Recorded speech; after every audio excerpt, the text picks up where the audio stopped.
जैसा कि आप जानती हैं कि हमारे चैनल पे भी व्हाट इज सीरीज चल रही है, जिसमें हमने फ्लटर देखा, what is Flutter, what is Django, इन पर काम करना हमने सीखा। ठीक है, तो आज की वीडियो में हम देखेंगे सर्वलेट क्या होता है। तो सर्वलेट को हम स्टेप बाय स्टेप समझेंगे। सबसे पहले सर्वलेट होता क्या है, उसकी जरूरत क्यों होती है, इसके अलावा हम उसको सर्वलेट पर काम करने के लिए हमें किस आईडी की जरूरत रहती है, मतलब उस पर हम एक फर्स्ट एप्लीकेशन बनाना सीखेंगे स्टेप बाय स्टेप। तो शुरुआत करते हैं सर्वलेट से। सर्वलेट क्या होता है, तो सर्वलेट जो है वो जावा की क्या है, एक टेक्नोलॉजी है। क्या है, जावा की एक टेक्नोलॉजी का नाम है। ओके, सर्वलेट एक क्लास भी है, उस पर हम बाद में आते हैं। अगर हम बिगर पिक्चर देखें तो सर्वलेट क्या है, जावा की एक टेक्नोलॉजी है जिसका यूज किया जाता है डायनामिक वेब कंटेंट को जनरेट करने के लिए। अगर आप बिल्कुल ही बिगनर्स हैं तो आपको ये लाइन बिल्कुल भी समझ में नहीं आई होगी। तो हम शुरुआत करते हैं। अगर आप लोगों ने ऑब्वियसली इंटरनेट का यूज तो किया ही होगा। नेट पे आप क्या करते हो, कोई ब्राउजर को ओपन करते हो और क्या करते हो, कुछ भी रिक्वेस्ट सेंड करते हो। रिक्वेस्ट सेंड करते हो का मतलब क्या है कि आपने क्या की, कोई सी भी वेबसाइट ओपन की, उसमें आपने कोई रिक्वेस्ट भेजी। क्या भेजी, रिक्वेस्ट भेजी। कैसे रिक्वेस्ट भेजी, आपने तो कभी रिक्वेस्ट भेजी नहीं, आपको ऐसा लग रहा होगा। तो आपने क्या किया, किसी कॉलेज की वेबसाइट पे गए, आपने होम पे क्लिक किया, मतलब आपने एक रिक्वेस्ट भेजी है सर्वर को कि मुझे होम पेज के कंटेंट्स चाहिए। तो सर्वर क्या करेगा, होम पेज के कंटेंट्स को क्या करेगा, मतलब एक ऐसा पेज रिटर्न करेगा जिसपे होम पेज के क्या हो, कंटेंट्स हो। आपने अबाउट अस पे क्लिक किया तो वो रिक्वेस्ट आपकी सर्वर के पास गई और वो सर्वर क्या करेगा, एक ऐसा पेज आपको रिटर्न करेगा एज रिस्पॉन्स, मतलब आपकी रिक्वेस्ट के बदले में एक रिस्पॉन्स आएगा जिसमें अबाउट अस पेज के क्या होंगे, कंटेंट्स होंगे। ठीक है ना। इसी तरह से कुछ और भी रिक्वेस्ट होती है, जैसे कि आपने क्या किया, कुछ सर्च किया, लाइक आप अमेजोन पे गए और उसमें आपने सर्च किया मोबाइल फोन्स, तो आपकी जो रिक्वेस्ट है सर्वर के पास गई और जो मोबाइल फोन्स जितने भी होंगे वो क्या होंगे, एज अ रिस्पॉन्स जनरेट होंगे। ओके, तो आपने यहाँ पे ना कई तरह की रिक्वेस्ट देखी। इनमें से कुछ रिक्वेस्ट थी स्टैटिक रिक्वेस्ट, मतलब कुछ रिक्वेस्ट स्टैटिक नहीं थी, कुछ रिस्पॉन्सेज क्या थे, स्टैटिक थे, और कुछ रिस्पॉन्सेज क्या थे, डायनामिक थे। जैसे आपने क्लिक किया था अबाउट अस पे, रिक्वेस्ट गई सर्वर के पास, और क्योंकि अबाउट अस पेज बिल्कुल बना बनाया पड़ा है तो अबाउट अस पेज की कॉपी आपके पास आ जाएगी। ठीक है, लेकिन आपने रिक्वेस्ट की, जब आपने क्या आपने कुछ टाइप किया, जैसे शाओमी मोबाइल फोन है, सैमसंग मोबाइल फोन्स, ठीक है, तो उस केस में आपकी रिक्वेस्ट गई, एक पेज, एक डायनामिक पेज क्या होगा, जनरेट होगा और आपके पास आएगा। क्यों, क्योंकि ऐसा कोई पेज बना हुआ नहीं है जिसमें सैमसंग मोबाइल फोन्स या टॉप 10 मोबाइल फोन्स करके कोई पेज बना हुआ नहीं है। अब आपने जो रिक्वेस्ट भेजी थी टॉप 10 मोबाइल फोन्स, तो आपकी वो रिक्वेस्ट सर्वर के पास गई। अब वहां पर सर्वर साइड क्या होता है, एक प्रोग्राम होता है, एक प्रोग्राम रन होता है जो क्या करता है, डायनामिक पेज जनरेट करता है आपकी रिक्वेस्ट के करस्पॉन्डिंग। ठीक है, जैसे आप लोग प्रोग्राम रन करते हो ना, आपने दो नंबर्स एंटर किए ए और बी, अब क्या होगा, आपके पास आउटपुट आएगा। तो वैसे ही आपकी रिक्वेस्ट गई टॉप 10 मोबाइल फोन्स, अब उस रिक्वेस्ट के अकॉर्डिंग क्या होगा, एक प्रोग्राम रन होगा जो टॉप 10 मोबाइल फोन्स की लिस्ट इमेजेस जनरेट करेगा। ओके, अब वो प्रोग्राम किसी भी लैंग्वेज में लिखा हुआ हो सकता है, PHP में हो, ASP.NET में हो, या फिर किस में हो, हमारी जावा में लिखा हुआ हो। ठीक है, तो कुल मिला के जो सर्वलेट है, यहाँ पे आ जाता है हमारा सर्वलेट का काम। तो सर्वलेट क्या होता है, एक जावा का प्रोग्राम होता है जो कि सर्वर साइड क्या होता है, रन होता है, इसीलिए इसका नाम क्या है, सर्वलेट है। एक प्रोग्राम, एक जावा प्रोग्राम, एक जावा क्लास जो क्या होती है, सर्वर साइड रन होती है। तो देखो, वैसे तो किसी भी लैंग्वेज में लिखा हुआ हो सकता है, लेकिन हम स्पेसिफिकली बात किसकी कर रहे हैं, जावा सर्वलेट की बात कर रहे हैं। तो कुल मिला के यहां पर जो एक्ट होगा, यहां पर जो हीरो होगा हमारा, वो कौन होगा, सर्वलेट होगा, जो कि एक ऐसा प्रोग्राम है जो सर्वर साइड रन होगा और डायनामिक वेब कंटेंट क्या करेगा, जनरेट करेगा। ओके, अब ये प्रोग्राम कोई ऑर्डिनरी प्रोग्राम तो होगा नहीं, क्योंकि वो सर्वर साइड रन हो रहा है, डायनामिक कंटेंट जनरेट कर रहा है, डेटाबेस के साथ भी ऑब्वियसली इंटरेक्शंस हो रहे हैं, जाक्स टेक्नोलॉजी, बहुत सारी चीजों का इसमें यूज हो रहा है। तो ये कोई सिंपल ऑर्डिनरी प्रोग्राम तो होगा नहीं, जैसे आप नॉर्मली कोई जावा का प्रोग्राम रन करते हो वैसे तो रन होगा नहीं। तो उसके लिए भी कुछ एक्सटर्नल फाइल्स की, लाइब्रेरीज की, बहुत सारी चीजों की क्या होती है, जरूरत होती है। ठीक है ना, तो वही सारी चीजें हम आज की वीडियो में देखेंगे, लेकिन बिल्कुल बिगनर्स पॉइंट ऑफ व्यू से, कि आपको आराम से समझ में आ जाए। बस हाँ, इसको समझने के लिए, सर्वलेट को समझने के लिए कुछ रिक्वायरमेंट्स हैं कि आपको कोर जावा आनी चाहिए, एटलीस्ट एक्सेप्शन हैंडलिंग तक आपको आना ही चाहिए। ओके, ऐसा भी नहीं कि आपकी बहुत ज्यादा प्रैक्टिस होनी चाहिए, लेकिन हाँ कुछ बेसिक आपको आना चाहिए ताकि आपको देख के समझ में आ जाए कि हाँ यहाँ पे ऑब्जेक्ट बन रहा है, यहाँ पे एक्सेप्शन हैंडल हो रहा है एंड सो ऑन। ठीक है, तो अब हम बिल्कुल बिगनर्स पॉइंट ऑफ व्यू से स्टार्ट कर रहे हैं। अब हमें अगर एक सर्वलेट का प्रोग्राम लिखना है, एक सर्वलेट में एप्लीकेशन क्रिएट करनी है, तो हमें एक आईडीई की जरूरत होती है। ठीक है, अब आईडीई नेटबीन्स भी हो सकता है, इंटेलिज भी हो सकता है, या हम जो यूज करने वाले हैं वो क्या है, एक्लिप्स है। ठीक है, तो पहली हमारी रिक्वायरमेंट क्या होगी, एक्लिप्स होगी। ठीक है, दूसरी क्या होगी, क्योंकि वो सर्वर साइड रन होता है तो हमें एक सर्वर की जरूरत है। हम जो यूज करने वाले सर्वर वो होगा अपाचे टॉमकेट सर्वर का हम क्या करेंगे, यूज करेंगे। तो इन दो चीजों को हमें डाउनलोड एंड इंस्टॉल करना है, मैं आपको करके बताऊंगी। ओके, इसके बाद दूसरी चीज क्या होती है, अब देखो अगर आप सर्वलेट का प्रोग्राम बनाओगे तो आप हो सकता है सीधे मैं प्रोग्राम आपको बता दूं तो आपके माइंड में ना क्या हो जाए, कुछ कंफ्यूजन क्रिएट हो जाए कि कहां पे क्या हो रहा है, कुछ खिचड़ी बन रही है। पहले हम जेएसपी पे गए, फिर हमने क्लास बनाई, फिर हमने मैपिंग की एंड कंफ्यूजन होगा। तो पहले हम थोड़ा सा समझ लेते हैं कि एक बेसिक जो प्रोग्राम है, एक रिस्पॉन्सिव जो प्रोग्राम है वो किस तरह से रन होता है, उसके बाद मैं आपको पूरा सिस्टम पे प्रोग्राम बनाना समझाऊंगी। तो जैसा कि अभी मैंने आपको क्या बताया था कि हम क्या करते हैं, कोई रिक्वेस्ट सेंड करते हैं, जैसे कि यहाँ पे हमने कुछ भी सर्च किया। ओके, अब हमने जो भी सर्च किया है कुछ भी, जैसे कि मैंने क्या सर्च किया, जावा ही सर्च किया। ओके, अब इसके बाद हमारी रिक्वेस्ट किसके पास जाती है, सर्वर पर जाती है। तो ये मान लिया सर्वर है हमारा। ठीक है, अब यहाँ पर क्या होता है, एक प्रोग्राम रन होता है जो क्या करता है, इस रिक्वेस्ट के करस्पॉन्डिंग रिस्पॉन्स जनरेट करता है। ओके, जैसे आपने जावा बुक सर्च किया था तो अब सर्वर पर रिक्वेस्ट गई, सर्वर ने क्या किया, एक प्रोग्राम, सर्वर साइड एक प्रोग्राम रन हुआ जिसने क्या किया, जावा बुक्स का एक क्या किया, पूरा की पूरा पेज जनरेट किया जिसमें ढेर सारी जावा बुक्स का क्या है, कलेक्शन है, और वो एज अ रिस्पॉन्स आपके पास क्या आया। ठीक है ना, तो इसी के अकॉर्डिंग देखो अगर, तो सबसे पहला अगर आप एक प्रोजेक्ट बना रहे हो तो आपको एक पेज, एक यूजर इंटरफेस बनाना है। क्या बनाना है, एक यूजर इंटरफेस बनाना है जहां से, जिससे क्या कर सके, यूजर इंटरैक्ट कर सके। वो पेज HTML में भी हो सकता है, लेकिन हम किस में बनाएंगे, अगर हम सर्वलेट का यूज कर रहे हैं तो हमारा जो वो पेज होगा जिससे यूजर इंटरफेस बनेगा उसमें हम JSP जावा सर्वर पेजेस का यूज करेंगे।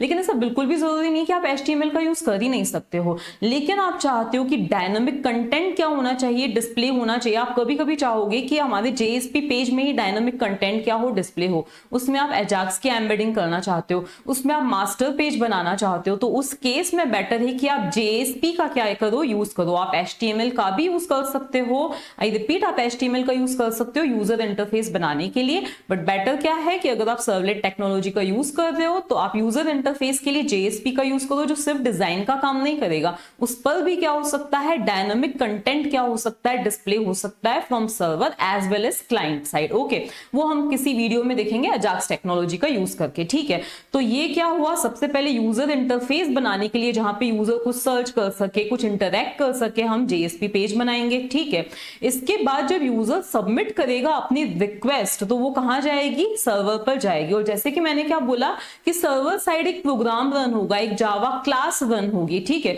तो वो जावा क्लास ही क्या होगी, हमारी सर्वलेट होगी। ओके, तो हम सीधे यहां पे आ जाते हैं, जब भी आप किसी भी सर्वलेट का प्रोग्राम बनाते हो तो उस केस में आपको क्या करना होता है, मैं सिस्टम पे सीधे बताऊं, आप कंफ्यूज ना हो जाओ, तो इसीलिए देखो ये क्या है, हमारा यूजर इंटरफेस की डिजाइन। मतलब कि अगर हमें यूजर इंटरफेस बनाना है जिसमें क्या आना चाहिए, एक टेक्स्ट बॉक्स डिस्प्ले होना चाहिए जिसमें यूजर अपना नाम एंटर कर सके और एक सबमिट बटन होना चाहिए। ठीक है, तो ये होगा सपोज हमारा hello.jsp, क्या हो जाएगा, ये हमारा hello.jsp पेज होगा जिसमें क्या होगा, एक टेक्स्ट बॉक्स दिखाई देगा और एक सबमिट बटन दिखाई देगा। ठीक है, तो यूजर ने सपोज अपना नाम इसमें एंटर किया, जैसे कि मैंने मेरा नाम एंटर किया और इस पेज को क्या किया, सबमिट किया, क्या क्लिक करके, सबमिट पे क्लिक करके। तो मेरी ये रिक्वेस्ट कहां जानी चाहिए, सर्वर पे जानी चाहिए। ओके, अब यहाँ पर action is equals to submit हमने लिखा है, यही मेन चीज है। तो action is equals to submit ये कह रहा है कि जब इस फॉर्म को सबमिट किया जाए तो जो URL इसके करस्पॉन्डिंग जनरेट होना चाहिए वो क्या होना चाहिए, URL आप जो ऊपर एड्रेस बार में देखते ही हो वो क्या होना चाहिए, सबमिट इस तरह से क्या होना चाहिए, URL जनरेट होना चाहिए। ठीक है, तो सिर्फ URL जनरेट होने से ही क्या हो जाता है, क्या ये वाला जो हमारा सर्वलेट है जिसका नाम क्या है submit.java, क्या ये अपने आप कॉल हो जाएगा, नहीं, ऐसा नहीं होगा। ये क्या है, इसके करस्पॉन्डिंग, ये पेन थोड़ा ठीक से नहीं चल रहा है, तो ये जो है इसकी करस्पॉन्डिंग क्या है, सर्वलेट है, हम बोल सकते हैं जावा प्रोग्राम है जो इस रिक्वेस्ट को क्या करेगा, हैंडल करेगा। लेकिन ऐसा बिल्कुल भी नहीं है कि जैसे हमने सबमिट कर दिया और ये अपने आप क्या हो जाएगा, कॉल हो जाएगा, ऐसा नहीं होगा। तो इसके लिए हमने क्या कर रखी है, web.xml आपको मिलेगा। क्या मिलेगा, web.xml पेज मिलेगा आपको, जिसमें आपको क्या करनी होगी, मैपिंग करनी होगी। ठीक है, क्या करनी होगी, मैपिंग करनी होगी। और ऐसा बिल्कुल भी जरूरी नहीं, क्योंकि जो नई टेक्नोलॉजीज है, जो नई सर्वलेट टेक्नोलॉजीज है, उनमें क्या है, इस चीज को हटा दिया गया है। मतलब अगर आप web.xml का यूज किए बिना भी क्या कर सकते हो, मैपिंग कर सकते हो। उसके लिए एनोटेशंस का यूज होता है, जो कि मैं आज की वीडियो में आपको बता दूंगी। मतलब without XML and using XML दोनों चीजें मैं आपको बताऊंगी प्रोजेक्ट बनाना। ठीक है, तो यहां पर क्या कर रखी है, मैपिंग कर रखी है। अब इस मैपिंग में सबसे पहले हमने एक तरह से बोल सकते हैं सर्वलेट को रजिस्टर करवाया है, जिसमें हमने क्या बताया, सर्वलेट का नाम क्या है, सबमिट है, और उसके करस्पॉन्डिंग जो क्लास है वो क्या है, सबमिट है। ठीक है, तो हमारी ये जो क्लास है submit.java, हम उसकी बात कर रहे हैं। ऑब्वियसली जब ये .java जब कंपाइल होगा तो उसके करस्पॉन्डिंग क्या होगी, क्लास जनरेट होगी।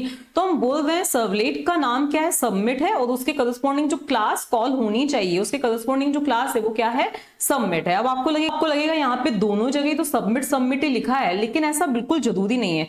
यहाँ पर जो आता है, ये आता है आपके सर्वलेट का नाम जो आप क्रिएट करोगे। ठीक है, और यहाँ पे आता है, मतलब यहाँ पे सॉरी आता है आपकी जावा क्लास का नाम। ठीक है, जावा फाइल का नाम जो आप अभी बनाना सीखोगे। ठीक है, और यहाँ पे सर्वलेट का नाम जो आप दे रहे हो। ठीक है, जो आप दे रहे हो, याद रखना एक क्लास के करस्पॉन्डिंग आप एक से ज्यादा सर्वलेट नेम दे सकते हो, लेकिन अभी आपको कंफ्यूज होने की जरूरत नहीं है। यहाँ इतना समझ लो कि यहाँ पर जो आता है, ये जो नीचे हमने लिखा है, यहाँ पे क्या आता है, जो आप जावा फाइल क्रिएट करोगे। ओके, और यहाँ पे आता है सर्वलेट का नाम जो अभी आपने यहाँ पे दिया है। ओके, इसके बाद ये खास चीज है सर्वलेट की मैपिंग।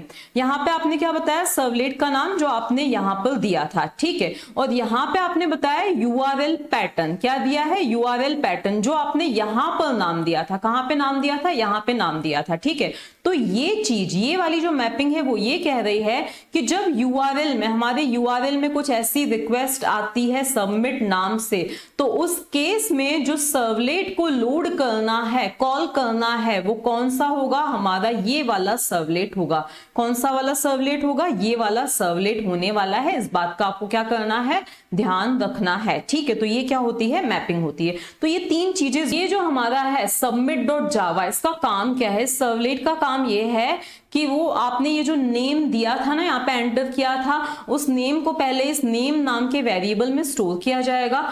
उसमें हेलो को अपेंड करके क्या किया जाएगा, रिस्पॉन्स डॉट गेट राइटर, मतलब कि एज अ रिस्पॉन्स क्या किया जाएगा, रिटर्न किया जाएगा। ओके, अब हम सीधे सिस्टम पर स्टेप बाय स्टेप इस तरह के सर्वलेट को बनाना सीखते हैं। मैंने आपको बताया था कि सर्वलेट पर काम करने के लिए हमें एक IDE की जरूरत है और अपाचे टॉमकेट सर्वर की जरूरत है। ठीक है ना, अब देखो सर्वर आप कोई सा भी वैसे ले सकते हो, और उससे पहले मेक श्योर कि आपके सिस्टम में जावा हो और सिस्टम वेरिएबल्स में उसका पाथ एडेड हो। ठीक है, अब हम सीधे आ जाते हैं कि हमें सबसे पहले क्या करना है, एक्लिप्स IDE को इंस्टॉल करना है। तो आप अपने ब्राउजर पे जाएंगे और वहां पर क्या सर्च करेंगे, तो पहले हम चले गए हमारे ब्राउजर पे। ठीक है, इस पर हमने सर्च किया एक्लिप्स IDE, दैट इज यहाँ पे हमने लिखा eclipse IDE for JEE download. ठीक है, मतलब आप, इसका मतलब क्या है, जावा एंटरप्राइज एडिशन। ठीक है, तो आप सीधे ही लिख सकते हैं eclipse for Java enterprise edition. Okay, अब ये हमने लिख दिया यहाँ पे। उसके बाद आपको क्या करना है, यहाँ पर आना है और आपके रिक्वायरमेंट के अकॉर्डिंग जो पैकेज है उसको चूज करके क्या कर देना है, डाउनलोड कर देना है। ठीक है, तो अगर आपका विंडोज है या जो भी सिस्टम है उसके अकॉर्डिंग क्या करना है, आपको यहाँ से डाउनलोड स्टार्ट कर देना है। डाउनलोड हो जाने के बाद क्या आ जाएगा, आपके सिस्टम में डाउनलोड्स में जाना है और उसको इंस्टॉल करना है। तो जैसे यहाँ पे मैं सर्च करती हूँ, तो यहाँ पे मैंने एक्लिप्स को सर्च किया, तो यहाँ पे एक्लिप्स इंस्टॉलर हमें दिखाई दे रहा है। ओके, अगर वो कंप्रेस्ड फाइल आती है तो ऑब्वियसली आपको पहले उसको एक्सट्रैक्ट कर देना है। ठीक है, तो हम इस पे क्या करेंगे, क्लिक करेंगे। अब ये थोड़ा सा टाइम लेगा, उस टाइम बाद इस तरह का आपके सामने इंटरफेस दिखाई देगा। ओके, इसके बाद आपको यहां से क्या चूज करना है, eclipse IDE for enterprise Java and web developers. इसको आपको क्या करना है, चूज करना है। उसके बाद नॉर्मली जिस तरह से कोई भी सेटअप को, किसी को भी आप क्या करते हो, इंस्टॉल करते हो, उसी तरह से नेक्स्ट नेक्स्ट क्लिक करते जाना है और फिनिश पे क्या करना है, आपको क्लिक करना है। ठीक है, इसके बाद अब हम इसको क्या कर देते, बंद कर देते, क्योंकि मेरे सिस्टम पे वो ऑलरेडी क्या है, इंस्टॉल्ड है। नेक्स्ट स्टेप आती है आपकी अपाचे सर्वर को डाउनलोड करना। तो यहां से हम गए और यहाँ पे हम आए अपाचे टॉमकेट। ठीक है, यहाँ पे हम गए। इसके बाद आपको यहाँ पे हम सेकंड वाले पे गए हैं और यहाँ से अपने सर्वर को क्या कर लेना है, डाउनलोड कर लेना है। और डाउनलोड करने के बाद जैसे कि इंस्टॉल कर देना है आपको। ओके, तो यहाँ पे आप अपनी रिक्वायरमेंट मतलब अपने सिस्टम के अकॉर्डिंग आपको उसको क्या कर देना है, डाउनलोड एंड इंस्टॉल कर देना है। ठीक है, यहाँ पे आप जाके इसको इंस्टॉल कर सकते हो। ओके, इसके बाद जब आप इसको डाउनलोड कर सकते हो, डाउनलोड करने के बाद डाउनलोड्स में जाके इंस्टॉल करना है। तो जब आप सी ड्राइव में प्रोग्राम फाइल्स में जाओगे तो आपको यहाँ पे क्या मिलेगा, यहाँ पे अपाचे सॉफ्टवेयर फाउंडेशन, यहाँ पे टॉमकिट 10.1 आपको दिख रहा है। ये फोल्डर आपके लिए बहुत ज्यादा क्या है, जरूरी है, क्योंकि आपको इसको एक्लिप्स के साथ क्या करना है, कॉन्फ़िगर करना है। ओके, आप यू बोल सकते हो कनेक्ट करना है। ठीक है, अब ये दोनों चीजें हो चुकी हैं। अब हमें क्या करना है, यहां से eclipse.exe को ओपन करना है सर्च करके। ओके, यहाँ पे नॉर्मली क्या हो रहा है कि जब मैं eclipse को यहाँ पे सर्च कर रही हूँ तो इंस्टॉलर मिल रहा है। तो आप एप्स में जाएंगे और यहाँ पे .exe पे आपको क्या करना है, क्लिक करना है और eclipse IDE को क्या करना है, ओपन करना है। ओपन करने के बाद आपको क्या मिलने वाला है, कुछ इस तरह से। ये तो मेरा ऑलरेडी ओपन मतलब प्रोजेक्ट है, इसको मैं क्या कर देती हूँ, क्लोज कर देती हूँ। यहाँ पे ये चीज क्या है, प्रोजेक्ट एक्सप्लोरर है। जो मेरे प्रोजेक्ट से उनको मैं मिनिमाइज कर देती हूँ। ठीक है, यहां से हम फाइल पे जाएंगे, न्यू पे जाएंगे नया प्रोजेक्ट बनाने के लिए और यहाँ पे डायनामिक वेब प्रोजेक्ट पे जाएंगे। देखो अब ये डिपेंड करता है, हो सकता है कि आपको यहाँ पे सीधे ही डायनामिक वेब प्रोजेक्ट ना दिखाई दे। ठीक है, तो उस केस में आपको न्यू प्रोजेक्ट तो दिखाई देगा ही। ठीक है, तो आपको न्यू प्रोजेक्ट पे जाना है, उसमें वेब पे जाना है और डायनामिक वेब प्रोजेक्ट को क्या करना है, सिलेक्ट करना है। यहाँ पे दिखाई दे रहा है तो हम सीधे डायनामिक वेब प्रोजेक्ट पे गए। यहाँ पे प्रोजेक्ट का नाम दे दिया, सपोज मैंने फर्स्ट, और फिर यहाँ पे सर्वलेट, ये मैंने इसका नाम दे दिया, फर्स्ट सर्वलेट प्रोजेक्ट। ठीक है, यहाँ से वर्जन आपको सिलेक्ट करना है। वैसे 6.0 सिलेक्टेड है, इट्स ओके, लेकिन अगर आपको ओल्डर वर्जन पे आप यूज्ड हो तो आप वहां पे भी काम कर सकते हो। ठीक है, क्योंकि इसमें कुछ चेंजेस हैं। वो चेंजेस क्या है हम देखते जाएंगे। इसके बाद यहाँ पर क्योंकि मेरा जो सर्वर है इसके साथ कॉन्फ़िगर्ड है। ओके, अदरवाइज आपको न्यू रन टाइम पे जाना है। ये सेटिंग्स अभी अगर आपने नहीं भी की है, इट्स ओके। आप कहाँ जाएंगे, नेक्स्ट पे जाएंगे। मतलब यहाँ पे आपको अपाचे टॉमकिट नहीं दिख रहा हो, इट्स ओके, हम बाद में सेटिंग करना मैं आपको सिखाऊंगी। नेक्स्ट पे गए हम, फिर अगेन नेक्स्ट पे गए। अब पहला जो मैं आपको बता रही हूँ प्रोजेक्ट, उसमें मैं विदाउट web.xml बता रही हूँ, तो इसलिए मैं इस पे क्लिक नहीं करूंगी। इसके बाद फिनिश पे क्लिक कर दिया। ठीक है, फिनिश पे क्लिक करने पर आपका ये फर्स्ट सर्वलेट करके ये दिखाई दे रहा है।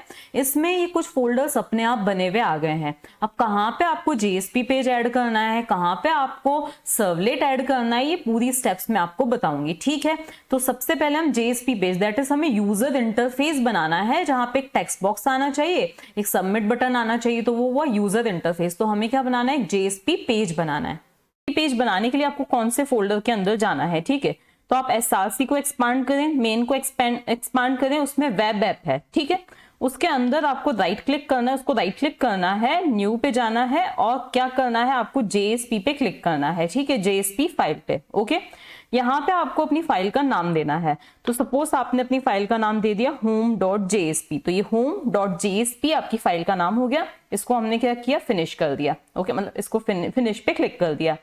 अब ये आप देख रहे हो कि यहाँ पे ये HTML पेज बना हुआ आ रहा है। इसमें कुछ नहीं करना है, हमें बॉडी के अंदर जो अभी हमने फॉर्म देखा था ना, उसको, उसकी डिजाइन को क्या कर देना है, पेस्ट कर देना है। क्योंकि आपको ऑब्वियसली आता है, यहाँ पे हमने लिखा है form, action is equals to submit, method is equals to post.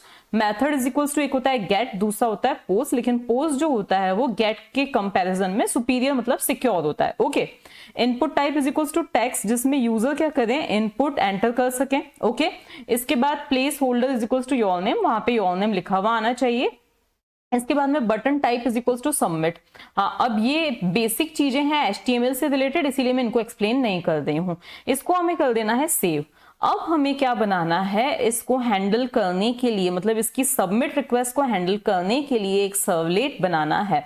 वो सर्वलेट हम कहाँ पे बनाएंगे, तो जावा रिसोर्सेस के अंदर यहाँ पे हम क्या करेंगे, राइट क्लिक करेंगे SRC में और यहाँ पे हम जाएंगे और न्यू के अंदर हमें कहाँ चले जाना है, सर्वलेट पे चला जाना है। ओके, तो यहाँ पे सर्वलेट में जावा पैकेज नेम देना है ऑप्शनल, दो तो अच्छी बात है, नहीं भी दो, अभी हम बिल्कुल बेसिक चीजें देख रहे हैं, तो हम सीधे हम क्लास नेम पे आते हैं और क्लास का नाम भी मैंने दे दिया सबमिट। ओके, तो यहाँ पर मैंने लिख दिया सबमिट। ओके, अब फिनिश पे हमने क्या किया, यहाँ पे क्लिक कर दिया।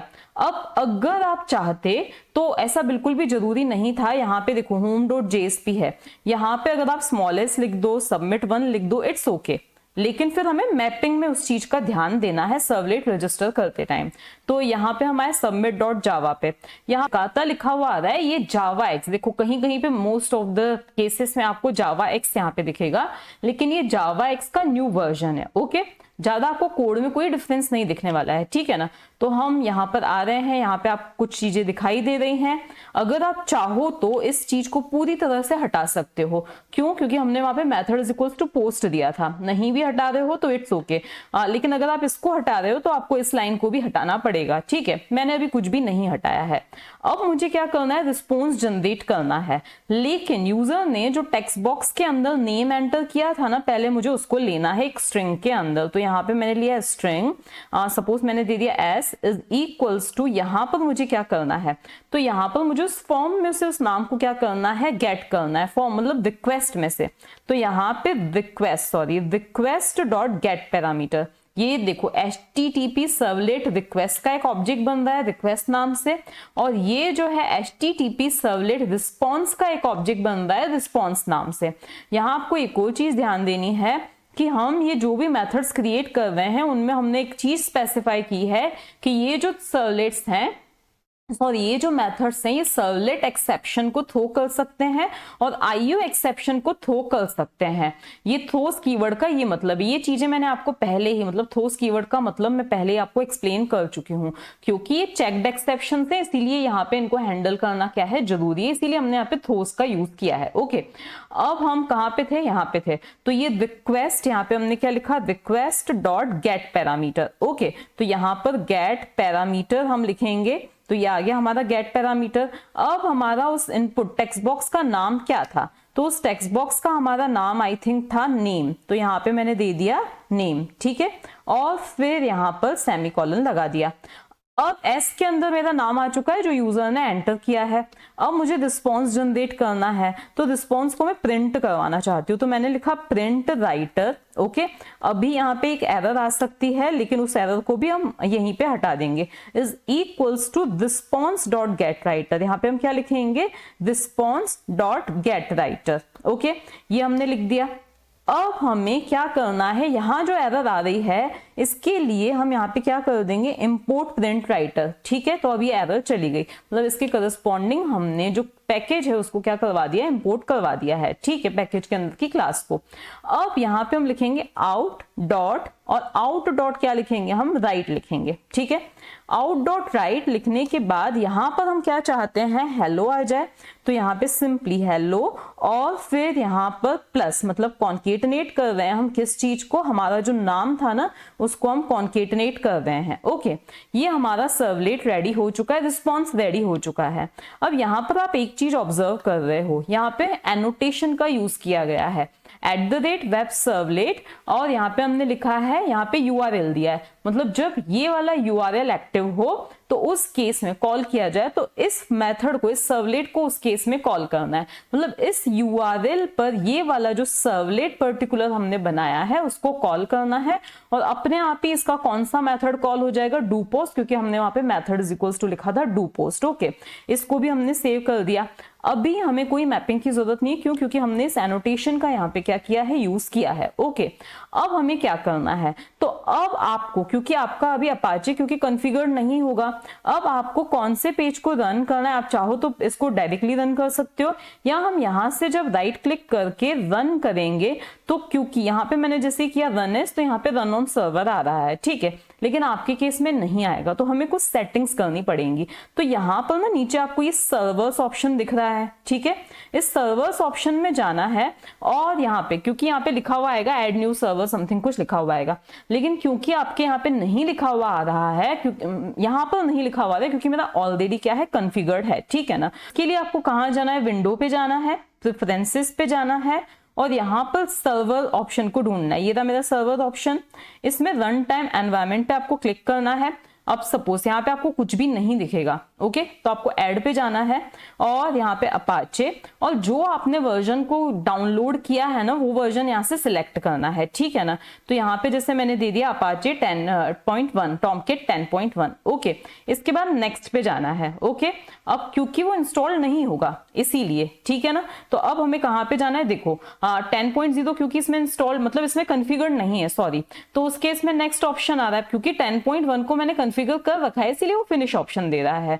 तो आप किसी भी ऑप्शन पे, सपोज इस पे 10.0 पे आते हो, ओके, फिर आप नेक्स्ट पे आओगे। इसके बाद आपको क्या करना है, ब्राउज करना होगा। क्या ब्राउज करना होगा, आपका जो सर्वर है ना जहाँ पे इंस्टॉल्ड है उसको आपको क्या करना होगा, ब्राउज करना होगा। जैसे सी है, फिर कहाँ है, आपको आना है प्रोग्राम फाइल्स में आना है, उसके बाद में कहाँ है अपाचे, और फिर यहाँ पे टॉमकिट जो भी आपका वर्जन है वो, उसको आपको उस फोल्डर को सिलेक्ट करना है और सिलेक्ट फोल्डर पे क्लिक करना है, ठीक है। लेकिन क्योंकि मैंने ऑलरेडी क्या कर रखा है, ये सब कॉन्फ़िगरेशन कर रखा है, इसीलिए मैं ये सब नहीं कर रही हूँ, लेकिन आपको ये सारी स्टेप्स फॉलो करनी है। इनकेस यहाँ कोई कंपैटिबिलिटी इशू आता है, जैसे आपने 10.1 सिलेक्ट किया लेकिन कोई कंपैटिबिलिटी इशू आता है, तो उस केस में आपको क्या करना है, तो उस केस में आपको कहाँ पे जाना है, यहाँ पे देखो आपको दूसरे और ऑप्शन से उनको सिलेक्ट करना होगा, मतलब कुछ चेंजेस यहाँ पे करने पड़ेंगे। तो यहाँ पे आप आ जाइए, इसी में प्रेफरेंसेस के ही अंदर आपको आना है, सॉरी उस केस में आपको जाना है प्रोजेक्ट की प्रॉपर्टीज पे। तो यहाँ पे हमने राइट क्लिक किया और फिर प्रॉपर्टीज पे गए। प्रॉपर्टीज में आपको ये प्रोजेक्ट फैसेट्स पे जाना है, ठीक है, और फिर वर्जन्स को आपको चेंज करना पड़ेगा अकॉर्डिंगली, ठीक है। तो आप ढूंढ सकते हो कि 10.1 या 11 जो भी आप चूज कर रहे हो, जो आपने इंस्टॉल किया है उसके अकॉर्डिंग कौन सा जो है इस डायनामिक वेब मॉड्यूल का जो वर्जन है वो कंपैटिबल होता है, ठीक है। ये कुछ आपको चीजें करनी पड़ेंगी, ओके। तो अब हम इसको क्या कर देते हैं, क्लोज कर देते हैं, ओके। अब हमें इसको क्या करना है, रन करना है। तो हमने राइट क्लिक किया इसको और कहां पे गए, रन एज, और यहाँ पे रन ऑन सर्वर हमने किया, ठीक है। रन ऑन सर्वर, ये टॉमकिट, और फिर इसको हमने क्या किया, फिनिश किया, ठीक है। अब आप देखोगे कि ब्राउजर पे क्या आएगा, आपका फॉर्म जनरेट होने वाला है, ठीक है। तो अब ये देखो यहाँ पर नीचे ये सर्वर जो है वो रन हो रहा है, सर्वलेट इंजन रन हो रहा है, कुछ यहाँ पे काम हो रहे हैं, ठीक है। इसके बाद आपका जो रिस्पॉन्स है यहाँ पर, सॉरी यहाँ पे आपका क्या है, वेब पेज आया है। तो आप इमेजिन कीजिए कि ये क्या है, आपका वेब पेज है जो कि आप अपने ब्राउजर पे क्या कर रहे हो, ब्राउज कर रहे हो। सपोज ये कोई अमेज़न का पेज है या कुछ भी है, ठीक है। अब यहाँ पे आपने अपना नाम दिया, तो ये मैंने मेरा नाम यहाँ पे दे दिया, ठीक है, और सबमिट किया। तो यहाँ पे आप देख रहे हो सर्व्ड एट फर्स्ट सर्वलेट, ये तो ऑलरेडी उस पे लिखा हुआ आ रहा था, और यहाँ पे हेलो भूमि लिखा हुआ आ रहा है, ओके। अब यहाँ पे सर्व्ड एट क्यों आया, क्योंकि यहाँ पर एक डू गेट मेथड है जो कि क्या हुआ है, कॉल हुआ है। किसने कॉल किया है, हमारे इस डू पोस्ट मेथड ने। तो आप इसको यहाँ से हटा सकते हो, तो इसको भी हटा दिया हमने और इस लाइन को भी यहाँ से हमने हटा दिया, ठीक है। अब मान लेते हैं कि मुझे क्या करना है, यहाँ पर कुछ और भी चीजें देनी है, तो वो भी हम दे सकते हैं। लाइक मुझे क्या करना है, यहाँ पे मैंने दे दिया out डॉट प्रिंट, और यहाँ पर कुछ जैसे मुझे h1 टैग देना है या कुछ भी टैग्स देने हैं तो वो भी मैं यहाँ पर दे सकती हूँ। तो यहाँ पे मैंने ये h1 दिया, ठीक है, डबल कोट्स की एंडिंग, हाँ डबल कोट्स। इसके बाद यहाँ पे हम आए और यहाँ पे लिखा out डॉट प्रिंट, और यहाँ पे क्या करना है, इस h1 टैग को एंड कर देना है, ठीक है। मतलब इसी तरह से आप जो और HTML देना चाहो इसमें वो आप दे सकते हो, ओके। तो यहाँ पर ये इसको एंड किया, इसको फिर से आप रन करके देख सकते हो। तो इसको मैंने सेव किया और इसको फिर से मैंने क्या किया, रन किया।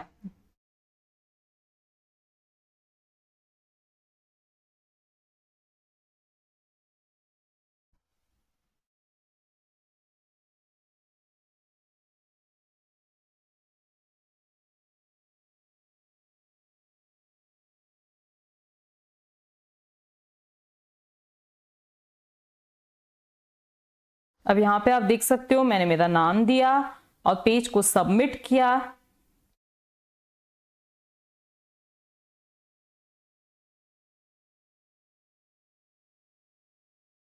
सॉरी यहाँ पे एक सेमीकोलन भी लगाना है, ठीक है, तो इसको सेमीकोलन लगाया। अब आप इसको एक बार रन करके देख लीजिएगा तो आपका जो आउटपुट है वो थोड़ा सा चेंज होके आएगा, ठीक है। तो इसको हम क्या करते हैं, फिर से यहाँ पे इसको क्या किया मैंने, रीलोड किया, ठीक है, और यहाँ पे सबमिट किया। तो आप देख सकते हो कि अब क्या आ रहा है, ये हेडिंग फॉर्म में आ रहा है, ठीक है। इसको हम करते हैं यहाँ से बंद। अब हम एक और प्रोजेक्ट बनाना सीखते हैं जिसमें हम web.xml का यूज करेंगे। तो हम फाइल पे गए, न्यू पे गए, सॉरी फाइल पे गए, न्यू पे गए, डायनामिक वेब प्रोजेक्ट पे गए। यहाँ पे प्रोजेक्ट का नाम सपोज मैंने दे दिया 3rd या 4th, जो आपको नाम देने हैं, मतलब नेम डजंट मैटर। अब आपको फिनिश पे ना क्लिक करके नेक्स्ट पे जाना है, अगेन नेक्स्ट पे जाना है और यहाँ पर क्लिक करना है जनरेट web.xml डिप्लॉयमेंट डिस्क्रिप्टर, ठीक है, फिर फिनिश करना है। ओके, तो अब web.xml पेज आपके लिए बन के आ जाएगा।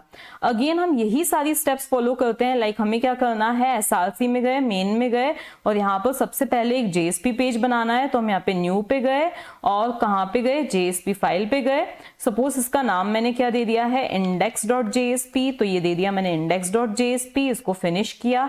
अब हमारा जो home.jsp थी ना, उसी की हम कोडिंग को क्या कर देते हैं, कॉपी करके और यहाँ पे पेस्ट कर देते हैं। ओके, सॉरी, इसको हमने पेस्ट कर दिया, इसको सेव कर दिया। अब हमें एक सर्वलेट लेना है, तो हम यहाँ पे गए और फिर कहाँ पे जाना था, सॉरी जावा एक्सेप्ट सर्विसेज पे नहीं जाना था, यहाँ पे जाना था और यहाँ पे राइट क्लिक किया, न्यू पे गए और सर्वलेट पे गए। सर्वलेट का नाम अगेन देखो, अब हम यहाँ पे सर्वलेट का नाम सपोज कुछ और दे देते हैं। जैसे सर्वलेट का नाम मैंने दे दिया सबमिट ही दे देते हैं, चलो, लेकिन इसको हम एक्शन इज इक्वल्स टू, यहाँ पे मैं ना स्मॉल एस लिख देती हूँ। क्या लिख देती हूँ यहाँ पे, एक्शन इज इक्वल्स टू में स्मॉल एस लिख देती हूँ। कहाँ गया मेरा एक्शन, तो यहाँ पे मैंने क्या लिखा है, स्मॉल एस लिखा है और सबमिट 1 लिखा है। ओके, अब आप देखना होता क्या है, यहाँ पे action is equals to submit 1 है, ठीक है, इसको मैंने सेव किया।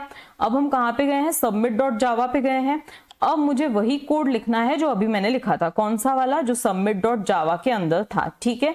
तो इस चीज को मैंने यहाँ से कॉपी किया और यहाँ पर मेरे submit.java में पेस्ट कर दिया। कंफ्यूजन ना हो इसीलिए अब आप उसको यहाँ से क्लोज कर सकते हो। तो यहाँ पे मैंने इसको पेस्ट कर दिया, इसको मैंने यहाँ से हटा दिया क्योंकि गेट की जरूरत मुझे नहीं है, ठीक है। इसको यहाँ से मैंने क्लोज कर दिया, फाइन। अब मुझे क्या करना है, इसको मुझे फिर से सेव कर दिया मैंने। अब मुझे यहां से इस एनोटेशन को मैंने क्या कर दिया, हटा दिया। क्या कर दिया, इस एनोटेशन को मैंने हटा दिया। अब मुझे जाना है मेरे web.xml में। तो ये वेब INF के अंदर मेरा web.xml है, उसके अंदर मुझे कुछ चीजें करनी होंगी। तो पहली जो चीज है वो क्या है, तो यहाँ पर मैंने लिखा सर्वलेट। ओके, कुछ टैग्स का यहाँ पे मुझे यूज करना है। तो पहला, अब यहाँ मैंने क्या लिखा है, सर्वलेट लिखा है। अब यहाँ पे सबमिट ना देके देखो, सर्वलेट का जो नाम है वो मुझे क्या देना है, तो सर्वलेट का नाम भी मैंने यहाँ पे सबमिट दे दिया, सर्वलेट की जो क्लास है वो भी मैंने सबमिट दे दी। यहाँ पे तो हम कोई चेंजेस नहीं कर रहे हैं, ठीक है। अब मुझे सर्वलेट की मैपिंग करते टाइम ध्यान देना है, तो अब मुझे क्या लिखनी है, सर्वलेट की मैपिंग करनी है। ओके, यहाँ पे क्या प्रॉब्लम आ रही है, तो इसको हम यहाँ पे पहले क्लोज करेंगे, तो ठीक है। अब सर्वलेट की मैपिंग किस तरह से करनी है, तो सर्वलेट की मैपिंग करते टाइम मुझे 2 चीजें प्रोवाइड करनी है, एक तो URL देना है और दूसरा क्या देना है, सर्वलेट का नाम देना है। तो 2 चीजें, पहला है सर्वलेट का नाम जो कि मुझे सबमिट ही देना है, ओके, क्योंकि मैंने ऊपर सबमिट दिया है। URL पैटर्न में मैंने यहाँ पे लिख दिया है सबमिट 1, जो मैंने एक्शन इज इक्वल्स टू दिया था वो। ओके, अभी मैं रन करके अगर इस चीज को आपको पूरा बताऊंगी ना, तो आपको सब समझ में आ जाएगा कि क्या क्यों हो रहा है। ओके, यहाँ पे वेलकम फाइल में मेक श्योर कि आपका index.jsp हो है। ओके, अब मुझे क्या करना है, इसको रन करना है। तो मैं सीधे भी रन कर सकती हूँ या मैं चाहूँ तो, अगर आप वेलकम फाइल नहीं सेट कर रहे हो तो फिर आप डायरेक्टली रन मत करना। ओके, अब हम कहाँ पे जाएंगे, हमारे SRC के अंदर जाएंगे, index.jsp को हम क्या करेंगे, फिर से रन करेंगे। अब यहाँ पे मैंने मेरा नाम दिया, सबमिट पे जब मैं क्लिक कर रही हूँ तो आप यहाँ पे देख रहे हो URL जो जनरेट हो रहा है वो कौन सा है, सबमिट 1 है, क्योंकि मैंने एक्शन इज इक्वल्स टू क्या दिया है, सबमिट 1 दिया है। और फिर मैंने मैपिंग में क्या बताया था कि जब ये सबमिट 1 URL हो तो उस केस में कौन सा सर्वलेट कॉल होना चाहिए, सबमिट, SUBMIT कैपिटल S वाला, ठीक है। और उस सर्वलेट नेम के करस्पॉन्डिंग जो हमारी क्लास है, उस सर्वलेट नेम के करस्पॉन्डिंग जो हमारी क्लास है वो कौन सी है, सबमिट है, ठीक है। कौन सी वाली, ये रही submit.java है। ओके,